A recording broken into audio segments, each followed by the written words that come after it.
Okay, going to do a quick unboxing video here. This is from Mars Adventure Gear. There's some adventure packed inside, so let's see what sort of adventurous things we have here. So what did Mars send us? It looks like none other than, that's right, the Starlink Mini bracket to hold the Starlink Mini mounted to the crossbars from the Mars Adventure Gear crossbar system. So this is great. I'm going to get this out of the box. I'm going to go get my Starlink Mini, mount that, and then mount it to the crossbars and do a video on that. Okay, so let's do a couple things here and take this little box out. And you'll see that it has a QR code in it for Scan Me. When you do that, it takes you to a nice set of installation instructions from Mars that will show you how to install this kit.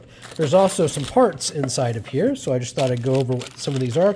They give you, looks like 5 of the T-bolts, 5 of the nuts that would go on those T-bolts. So those are what, slide down in the slots of the crossbar rack, and then the nuts would go on the bracket itself, and then a little bit of foam padding here for the Starlink unit. So this just pulls out of the box.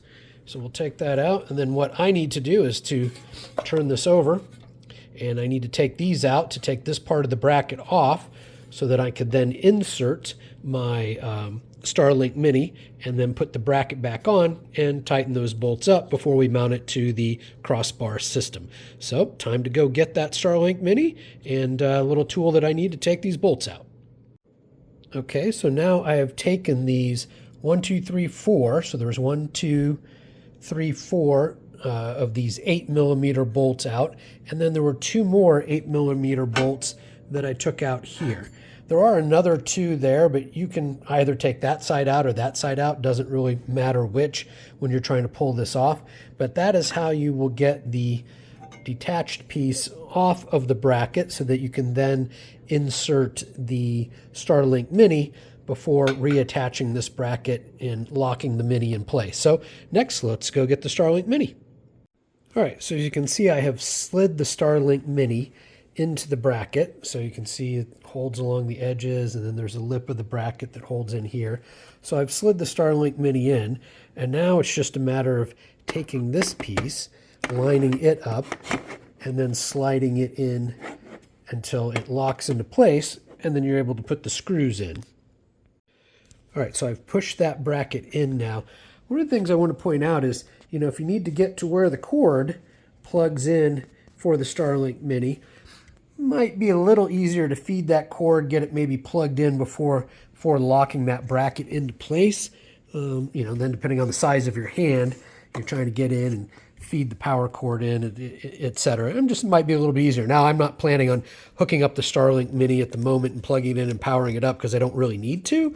But just as a thought, if you did need to, it might be a little easier to plug the cord in and then slide the bracket. So then, of course, the next step is, to insert these 4 bolts here and then come along to this side and, insert the 2 bolts on this end as well, too. So let me get that done, and I'll get those all tightened up here in a second. Okay, so one little piece of advice too is I would always suggest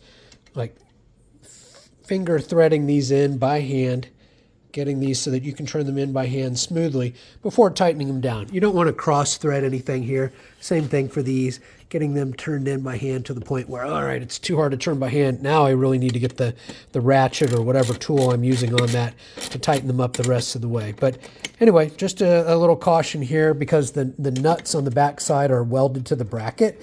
And the last thing you'd want to do is to start cross-threading those in there because you would, in essence, be ruining your bracket, or you'd have to get out a tap and die set and fix your threads, and usually not a lot of fun. So anyway, I'll get these tightened up here in just a second, and then we'll take a look at the whole assembly next. All right, here we go. We have all of those bolts fully tightened, and again, those are 8mm bolts. The T-bolts here, these are 13mm or 1/2 inch, and I guess 8mm is what, about 5/16. And as you can see, flipping it over on the other side, you've got these, lip pieces of the bracket that are firmly holding the Starlink Mini in place. That's not going to go anywhere. So we're going to go take this and mount it on the crossbars on the truck using the T-bolts. Okay, you can see I have set the Starlink Mini here on top of the Mars crossbar. And of course, I could have used one of the other crossbars wherever I want to put it. Here, I'm just testing it out for mounting purposes. So I've set it here. Next thing I'm going to do is I'm going to insert these T-bolts, these ones here, into the channel. And then once I do that, I'll actually then set the Starlink Mini back down over those T-bolts and tighten them up with the nuts. So let me get those in and get that situated for you here. Here, let me grab one just to show you how those go in. So we'll take a T-bolt and we'll turn it like so. Well, guess what? We have run into our first problem here. These T-bolts. There we go. Boy, that is a very, very tight fit with that T-bolt. You're certainly not going to lose that one or have that one come out accidentally on its own or something. I thought that maybe that was just a little bit too big to get in there, but nope, it was a good fit. So I need that to do that, obviously, with a couple more of these, and then we're going to pick that up and put it over the bolts. So give me a second to do that, and then we'll get it tightened down and get it all into place and check out what you can do with it at that point. So stand by for the next step. Okay, so before I tighten these down, one thing I want to show you is that the bracket itself does have kind of arches cut into it, so you can rotate this bracket if you want. If you want your Starlink Mini to be positioned like this at this sort of an angle, you can do that. If you want it like this at this angle. So when you are plugged in and powered up, and again, I apologize, my Starlink Mini service is turned off right now because I hadn't been using it and I was just going the month to month as I needed it, so it's turned off, so I can't test it at the moment. But when you do, and you have your Starlink Mini up and running, you know that in the app, you can sit here and rotate your dish in the app and then watch and see where you're getting the better, throughput, the better bandwidth in the app. So it's nice that it does let you do that. There is, once you lock it into place, there's no, tilting difference here. Obviously, you'd have to accomplish that with, it's just the angle on the Cybertruck itself. So I guess if I were looking for, maybe some way that I might alter the bracket, I might, have some sort of tilting adjustment here as well too. But if you're just using it for when you're driving around, I mean, you're changing directions all the time when you're driving, so it really doesn't matter. It's only when you're fully stationary and you want to optimize, in which case, guess what? Pull your truck and turn it around a little bit and then optimize as well as, again, kind of the repositioning here on the bracket or on the crossbar that you can then help optimize the signal reception for the Starlink Mini. But let me get those bolts tightened down real quick with it. And again, we're shifting to a 13 millimeter or ½ inch here for those size nuts, and then we'll get those tightened down. All right, so I'm going to finish up here. Last bolt, get that tightened down. And there we go. Okay, so this thing is certainly not going anywhere. Plenty sturdy and stable. One thing in terms of looking at that I thought about, that how it has two bolts here and two bolts here of the 8 millimeter, that maybe if you only attached one of those bolts on each side, then you could quite literally, pivot that whole upper part of the assembly. So if I had the bracket facing 90 degrees differently here, I could, like right now, it would be pivoting left or right. If I had it mounted 90 degrees either direction, then I could be pivoting it forward and back. So, I think that you could probably play with that and make some adjustments if it was really, if the angle itself was really that far off. But if you look at it versus the ground, I mean, that angle is really pretty close to when that bracket is folded down and it rests, on a table or a flat surface.